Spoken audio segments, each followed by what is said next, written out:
Hi guys, അപ്പോൾ ഇന്നത്തെ വിശേഷം എന്താണെന്ന് അറിയണ്ടേ? ഞാൻ ദാ കുളിച്ചൊരുങ്ങി കുറിയൊക്കെ ഇട്ട് സുന്ദരിയായിട്ടുണ്ട്. ഇന്നത്തെ ദിവസത്തിന് ഒരു പ്രത്യേകതയുണ്ട്. ഇന്ന് കർക്കിടകം 1 രാമായണ മാസം.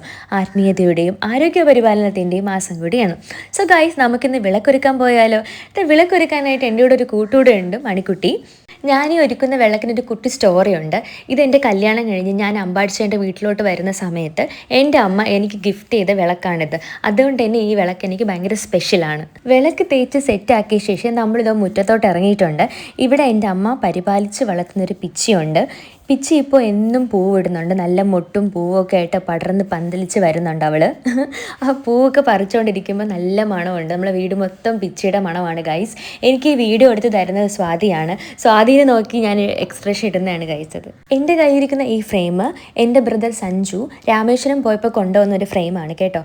അപ്പോൾ ശ്രീരാമനും സീതയും കൂടി ശിവലിംഗത്തിൽ പാലഭിഷേകം ചെയ്യുന്നൊരു ഫ്രെയിം ആയതുകൊണ്ട് എനിക്കിത് ഭയങ്കര ഇഷ്ടപ്പെട്ടു. അപ്പോൾ ഇത് വിളക്കൊരുക്കാനുള്ള തുളസിയൊക്കെ ഞാൻ പിച്ചി എടുത്തിട്ടുണ്ട്. നല്ല മണമായിരുന്നു തുളസിക്ക്. ഞാനത് കുറച്ചെൻ്റെ തലയിലും എടുത്ത് വെച്ചിട്ടുണ്ട്.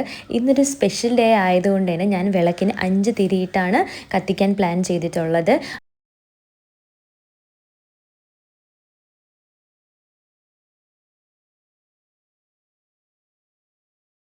5 തിരിയിട്ട കത്തിച്ച നിലവിളക്കിന് ഐശ്വര്യത്തിൻ്റെയും സമാധാനത്തിൻ്റെയും പ്രതീകമായിട്ടാണ് കണക്കാക്കുന്നത്.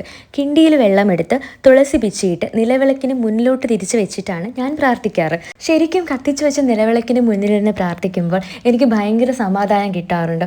ഒരു മൈൻഡ് ഫ്രീ ആയ എഫക്റ്റും ഒന്ന് സ്ട്രെസ് ഫ്രീ ആയ എഫക്റ്റും ഒക്കെ എനിക്ക് ഫീൽ ചെയ്യാറുണ്ട്. അപ്പോൾ എല്ലാവർക്കും ഐശ്വര്യം നിറഞ്ഞ ഒരു കർക്കിടക മാസം, ഒരു സമാധാനപരമായ ഒരു രാമായണ മാസം ആശംസിച്ചുകൊണ്ട് ഓക്കെ, ബൈ ഗായ്സ്.